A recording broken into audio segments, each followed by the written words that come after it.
Coming off vacation, you have great family time. You always look forward to preparing for the challenges of another season. We've had a really good off season with our team. We had a good summer with our players. I think our team has made improvements and progress in, a lot of areas, whether it's physical development, attitude development, trying to develop a mindset that will allow us to have good team chemistry, in the future. But, as we always do, it's kind of like, here we go again in making predictions about how young people, adolescents will perform in the future. So that's why we play the games. That's why we have a season, so that we can sort of see how we grow and develop and, how the team develops, all the things you need to develop on a team, the togetherness, the positive energy and attitude, the people being responsible for their own self-determination, the work, preparation, ability to overcome adversity, pride in performance that, make the team, allows the team to be able to play with the consistency you need to be successful for an entire season, especially in the SEC, which is a very challenging league. But I think it's also more difficult than ever to sort of predict, how your team is going to develop in all these areas, because we have more turnover, on rosters, in terms of how do you create a sense of object constancy, which we all strive for in our life, sense of belonging, sense of family, sense of consistency in what's coming next, and, what the challenges are, who I am, where I'm going, how I'm going to get there. And these things are all really critical factors in developing, creating an identity, personally, individually for players, as well as, for a team. And I think the more turnover you have, on your roster, probably the harder it is to predict, how those things actually happen. I think it's, also probably because of a lot of the changes that we have in college football as we move forward. It's also very, very important to stay focused on, what do you need to do to have a program that creates value for players and their future in terms of their personal development, their academic development, ability to develop a career off the field, which really prepares them for their future after football, and how can they develop a career, as a football player. So all these things contribute to how players can be more successful in life. And I still think, the focus needs to be on how do we continue to be able to have the kind of program that's going to help players develop, value for their future, which is why we all went to college, all of us, me included, all of you. And that's with the changes. We want to make sure that we sort of stay focused on the things that are most important for college student athletes. The players that we have here, Bryce, Will, Jordan Battle, have all represented our program in a first-class way. I think they've represented the university in a first-class way, and the conference. All these guys are on track to graduate in December, which we're very proud of the academic standard that we've been able to maintain in terms of graduation rate. I think we're in the top 3 in the country in APR. These guys have provided good leadership, for our team. They've worked hard. They're the right kind of people. They've got the right stuff. They're very talented players. But the challenge is, are the players on our team all going to buy into the principles and values and the standards of the organization, which these guys have done a great job of demonstrating, so that we can create the kind of identity that will create the kind of consistency and performance that we need to have a successful team. So mindset is really, really important to that. Leadership, which these guys have done a great job of providing, is also very important to that. But it's also, how do the other people on the team sort of buy into the leadership that have been provided? And that's always a work in progress with new players in the organization, new players on the team. So we have challenges on our team. I mean, we had 7 players drafted, 2 first-round draft picks, and some very, very good players at wide receiver and other positions that, will be difficult to replace. I think we've had 113 players drafted in the last 14 years and 41 first-round draft picks. So very proud of the fact that we've done a good job of creating value for players at the next level. But it'll be a challenge for us to replace the skilled players lost. 2 great receivers on our team last year. We've got some significant challenges in replacing, some offensive line people, which, Bryce Young is a great player. He's a great leader. He's a great quarterback, obviously. But quarterback is also a position that may be one of the most difficult positions in all of sports to play if you're not surrounded by good people. So the challenge for us is to make sure that we do an outstanding job of developing the players around him so that we can continue to be a very productive offensive team. Defensively, I think we've got 7 starters back, but again, the biggest challenge is going to be, how do we replace the corners that we lost? Because, corner is probably the one position that puts the greatest restrictions on what you can do on defense. So that's going to be a significant challenge for us as well. I do think we have good specialists, so we should be good at special teams. I'm really pleased with the new special teams coordinator, Coleman Hutzler, that we have. He's done a good job. The players have bought into it, which is always important on special teams. And from a staff standpoint, this is the first year in a long time we've had both coordinators, continuity in both coordinators, which I think is, probably a important thing for us. And the new coaches that we have brought in to replace coaches on our staff have, fit in extremely well. They made a positive contribution in the relationships they've been able to develop with players and the energy and enthusiasm and new ideas that they've brought to the organization. So we're very, very pleased with the, staff that we have right now in terms of how they can contribute to developing, our team. I'd like to thank you all for all that you do to create interest, in college football. There's a lot of positive self-gratification that players gain from the things that you do, which I think, college football is a great game, tremendous interest on a national level to, see how these players develop and see, how, the competitive balance is something that, fans and people that watch college football are always interested in. And I think you all have done a really good job of, creating a circumstance that is very positive for our sport. And, we certainly thank you, for that. So any questions?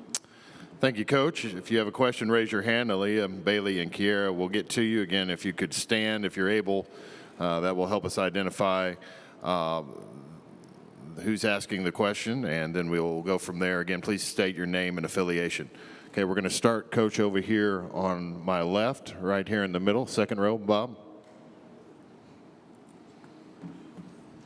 Hey, Nick, how you doing? Doing great, thanks. Bob Holt, Arkansas Democrat Gazette. I don't know if you noticed, it stopped raining right before you came up, so I don't know if you had control over that or not. I don't think so. Yeah. But as far as Will and Bryce, can you think of another team where you've had such elite guys on each side of the ball? And what's it like having 2 guys back that are so good, arguably, the best in the country? Well, I don't like to compare players, but to have 2 players that make such a significant impact on our team as those 2 guys, I don't recall ever having a circumstance like that. We've had some great impact players, but never one on offense, one on defense of, the caliber that these guys have been able to play on a consistent basis. But I think probably bigger than that is the impact that they have on the players around them. These guys set a great example. They're players that other people on our team can emulate in a positive way because of the example that they set. These guys are very serving to their teammates in terms of, they really do care about helping other people for their benefit. So these guys have not only been great players, they've contributed from a leadership standpoint probably as significantly as any leaders that we've had, and we've had some really good leaders in our program and our organization. So really excited about having these guys on our team. You couldn't ask for two better people I've always said that when the best players on your team are really good people with great attitude and great mindset, it's really helpful to developing the kind of team chemistry that you need to have a successful team. Coach, we'll go over here on our right-hand side on the second row. You have a question? No? All right. Let's go back over here on the left side here, third row. Good morning, Coach Saban. Scotty from Offscript. There's been a seismic shift with HBCUs in their popularity, but you also have FBS programs playing them. LSU is playing Southern. You have Notre Dame stepping out and playing Tennessee State. Could we ever see an Alabama playing at Alabama State or an Alabama A&M down the line? And a second part to that is, how have FCS systems become feeders to Power 5 programs as well as the transfer portal? Yeah, well, I think that I certainly can see. We've tried to be very supportive. Ms. Sterry's on the Board of Trustees at Stillman College, and I've always been an advocate of playing in-state schools because I think it sort of helps them, raise their level and their ability to compete, which obviously if you do that, you also contribute to how successful the players, in those organizations can be. So I would be very much in favor, of that. I do think that some of the really, really good players, I think it's going to work both ways. I think some of the really good players in that league are going to have opportunities to go other places, but I also think that there'll be some players that come back to that league that will also be able to enhance their value as players because of the opportunity that will be created for them by playing at that level. So all good things. Coach, we're going to go over on our right side alongside the aisle. Good morning, Coach. Ken Capps from Football Writers Association of America. There are going to be 4 student reporters from the Alabama Communications Department and 4 student reporters from the University of Texas Communications Department covering the game in Austin on September the 10th. These are brand new reporters covering this big of a game. What would be your advice and tips for them? First of all, I would say that there's nothing in my job description that would indicate that I'm qualified to answer that. But look, I think fair and honest always works. And I think it's a great opportunity for these young people to, be able to cover a game of significance. And Texas has a great program, and Sark's done a really good job there. And it's going to be a very challenging game for us. And I think that if these young folks can, report the facts as well as be fair and honest in their assessments of how things go, I think that's as much as anyone could ask from a professional standpoint. Coach, we'll go in the section right in front of you, about 4 rows back. Good morning, Coach. Johnny Ballpark Franks with Franks Media in Nashville and Huntsville. Before you arrived at Alabama, the program never had a Heisman Trophy winner. And with Bryce Young's win, now 4, most in the SEC, in terms of the winners and the finalists, what has that success meant as far as winning the award and how it translates to success with your program? Well, I think it kind of goes both ways. I think the success that the program has had probably lends itself to more attention that our players get whether it's to make All-American or win national awards like the Outland Trophy or the Nagurski or, the Heisman or whatever it is. And because these guys all were great players and had great seasons on a very successful team that got a lot of national exposure and recognition, their performance was rewarded. Their positive performance was rewarded because they got a lot of exposure because of the success the team had. So, I think it kind of goes both ways in terms of, players being recognized. And we're always very grateful that, our players do get recognized in a positive way because I do think those things create value for them in their future, and that's obviously the goal. Okay, we're going to go right here in front of me, Lane, right in front, right behind you. There you go. Hey there, Coach Saban. This is Lane Higgins from the Wall Street Journal. I've noticed that when you were talking about the key, building blocks for a program, you mentioned personal development, academic development, and creating value for their football career, but you didn't mention NIL. And I know that that's something that you've, kind of weighed in on earlier this off-season, but, what is your view on how Alabama can, get involved in that space, just because it is changing dynamics in college football, whether you like them or not? Yeah, well, I don't dislike name, image, and likeness. I'm all for the players. I want players to do well. Our players did extremely well last year. They made over $3 million in name, image, and likeness. So I'm all for the players, being able to do as well as they can and use their name, image, and likeness to create value for themselves. And, we have a great brand at Alabama. So players are certainly, their value there is going to be enhanced because of the value that our brand can help them create. But, the thing that I have, sort of expressed, not concerns about, but there's got to be some uniformity in protocol of how name, image, and likeness is implemented. And I think there's probably a couple factors that are important in that.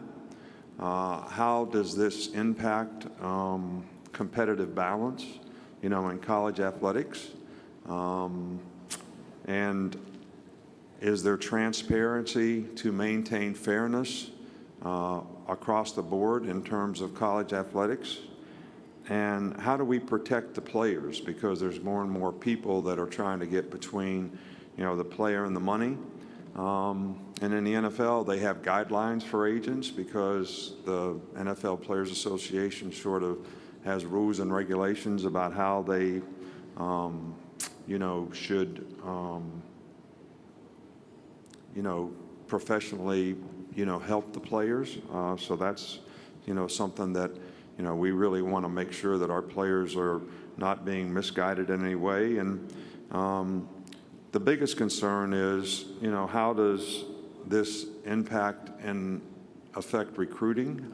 Because on the recruiting trail right now, there's a lot of people using this as inducements to go to their school by making promises as to whether they may or may not be able to keep in terms of, what players are doing. And I think that, that is what can create a competitive balance issue between the haves and the have-nots. And we're one of the haves. So, don't think that what I'm saying is a concern that we have in Alabama because we're one of the haves. But everybody in college football cannot do these things relative to how they raise money in a collective or whatever and how they distribute money to players. Those are the concerns that I have in terms of, how do we place guidelines around this so that we can maintain a competitive balance. There's no competitive sport anywhere that doesn't have guidelines on how they maintain some kind of competitive balance. And I think that's important to college football. I think it's important to fans. That's why they have rules in the NFL where you have a salary cap, you have, difficult schedule. If you have a successful season, you draft later. If you have a successful season, you draft early. If you have an unsuccessful season, and all these things are created so that there's competitive balance, which is great for the game and it's great for fans. So name, image, and likeness is not an issue for us at Alabama, and our players, I think, did better than anybody in the country last year. Okay, we have time for a couple more. We're going to go over here on the right side in the middle, Coach. Good afternoon, Coach. You're in the rare position of not only having a Heisman-winning quarterback, but having him return for another season. Can you talk about what kind of things you guys are coaching Bryce Young on the year after he won college football's highest award? And then in terms of offensive line, what kind of progress have you guys made this spring, a season after giving up a pretty high pressure rate on the quarterback? Yeah, well, I think that's one of the biggest challenges is the offensive line rebuild that we need to do. And I'm excited about the coach that we have at that position. You know, Coach Woodruff has done a really good job with the players and relationship building and fundamental progress. We do have some new players that may contribute to that weren't there in the spring. So that's something that we'll have to sort of assess, you know, in fall camp. And I think that, you know, one of the most important things for Bryce or any player who has success is to understand that, you know, success is not a continuum. You know, you have to continue to, success is momentary. So if you're going to continue to have success, you have to stay focused on the things that you need to do to improve, to prepare, to lead, to impact and affect other people around you. And, you know, Bryce has shown every indication that he's got a willingness to do all those things. He's a perfectionist in terms of what he wants to do and what he wants to accomplish. And, you know, so far I've been pleased with the way he's been able to maintain the mindset that you need to do to continue to improve and, you know, make progress as a player. We have time for two more. We're going to start over here on our right, Coach, second row, Glenn. Hey, Coach. Do you see the SEC having 18 or 20 teams in the next few years? How do you think that would look? Would that mean a 10-game league schedule, maybe? I have no idea. Glenn, you've been around me for 20 years now, and you know I don't like to answer hypothetical questions, which that could be as hypothetical as any I've ever been asked. I do think there is some tendency to, as current events sort of indicate, that mega conferences, you know, may be something in the future. It's not my job or my role to understand the dynamics of what's in the best interest of college football, the SEC, other conferences in terms of how they expand. But this has always been something that has happened. I know one thing for sure is we have a great league. We've made two really positive additions to our league that are going to come online in a few years. I think there's a lot of underlying dynamics from a business standpoint that could impact and affect, you know, how this happens, if it does happen in the future.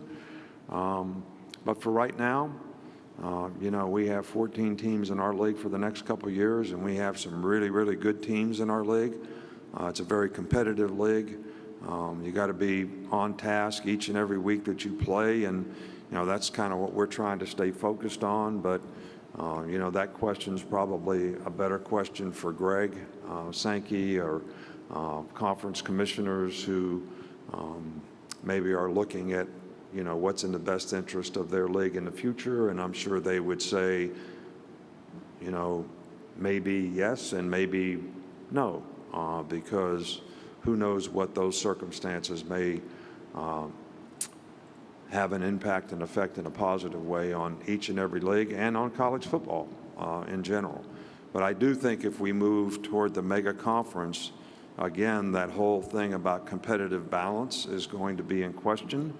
And look, I'm not here to say we should have it or we shouldn't have it, but if we have two 20-team leagues, how's that going to impact all the people that are not in those leagues? That's a question for all of you to speculate and answer on. I really can't speculate on that. Okay, we'll take one final question right in front of me, Coach, 3 rows. Kirk? Yeah. Kirk Bowles from the Austin American-Statesman. Nick, I don't know if it was a down year for you since you didn't win the national championship, but you also lost a couple games to former assistants, which you never do. When you self-scout, did you see anything in common that teams might use as a blueprint to try to beat Alabama, other than build one of the greatest defenses ever? Well, I think that, first of all the coaches who have had opportunities to go on and be head coaches in Division I, I'm very proud of. I think, they all did a outstanding job for us. They all had goals and aspirations that motivated them to do an outstanding job because they wanted to be head coaches. And I'm happy for them and their family that they got that opportunity. Sooner or later, these people that get these opportunities would get in situations where they had a chance to have nationally recognized, nationally powerful, whatever you want to call it, top-ranked teams. Like Georgia was last year, like Texas will be, I'm sure, very soon with Sark being the head coach there, and the staff that he has and the job that they're doing. So this is not something that is surprising to me. A lot of people are at really, really good schools. They've done a really, really good job. They've used, their own personal imprint to maybe take a few things that they learned that we do that helped us be successful, along with their imprint of what they want to do so that they can have successful programs. So this is not a surprise to me. It was, sort of expected, actually. And I'm happy to see each and every one of those guys do extremely well. Not extremely well against Alabama, but extremely well. So I'm kind of proud of the fact that there are some of our coaches who have got some of the most successful programs in the country. Coach, thank you for your time this morning. All right, good. Thank you all again. I appreciate what you do for college football and all of our players and the self-gratification that you provide for them. So thank you very much.